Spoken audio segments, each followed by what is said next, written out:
너무너무 중요합니다. 이게 자, 또 A라는 법인의 대주주가 갑이에요. 이게 대주주인데 을이라는 분이 갑의 자식이에요. 근데 이게 가짜로 상표권 좋아요.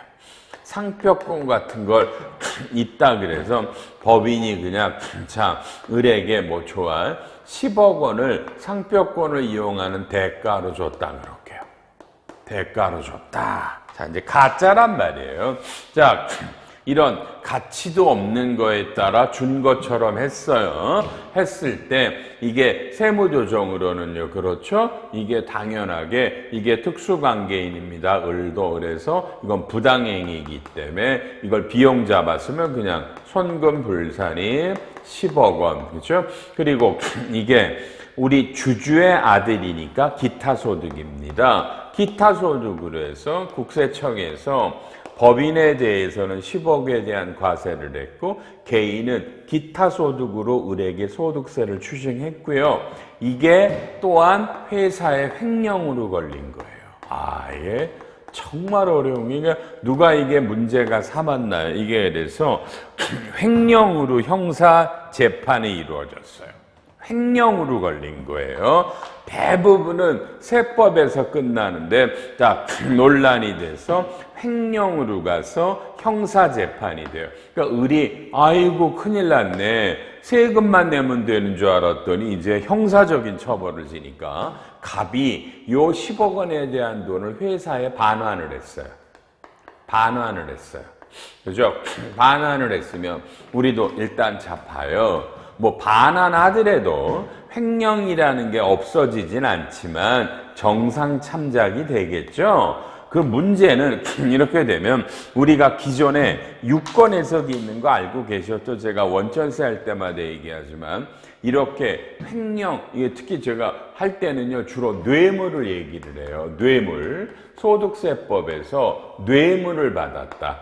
자, 뇌물은 소득세는 기타 소득이에요.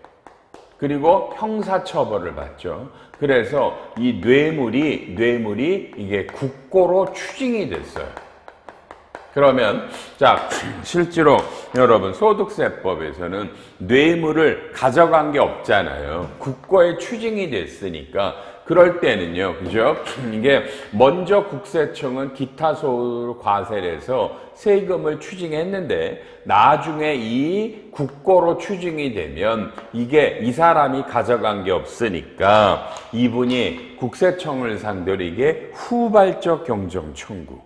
내가 가져간 게 없잖아요.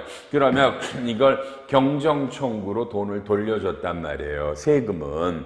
이걸 갖고 내가 횡령으로 걸리니 내 스스로 반환했어요. 그래 놓고 똑같이 이 을이 국세청에다가 이걸 기타 소득으로 과세했던 거에 후발적 경정 청구. 소득세 돌려주세요라고 그래서 국세청이 안 된다. 너는 국가가 추징한 게 아니라 네 스스로 자발적으로 낸 거잖아. 그래서 이분이 좀 전에 국고에 추징될 때 후발적 경정을 인정해 준다라는 게 거기 보면 가운데 기존의 대법원 판례가 나오잖아. 2014도 5514 이런데 이것도 또한 대법인데 이거는 국고로 몰수를 당했지만 지금 이 경우는 네 스스로 반환했잖아.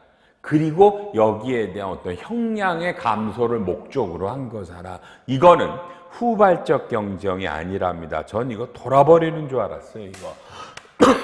이거. 그래서 지금 국고에 추징이 된 건 기타 소득 과세를 돌려주는데 본인이 스스로 횡령으로 형사처벌이 되니까 본인이 반납하고 형량의 감소를 받기 위해 했고 이럴 때 소득세 낸 걸 돌려달라는 거는 돌려줄 수 없다라는 게 대법원의 판례입니다. 어마무시하게 중요한 놈입니다. 어마무시하게.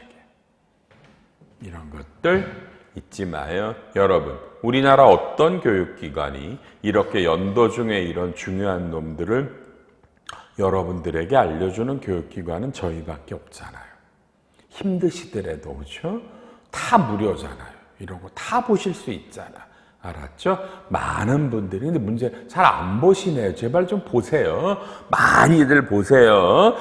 제가 1년 내내 중요한 거를 검토해서 올리잖아요. 제발 봐주세요, 여러분요. 저 봐서라도.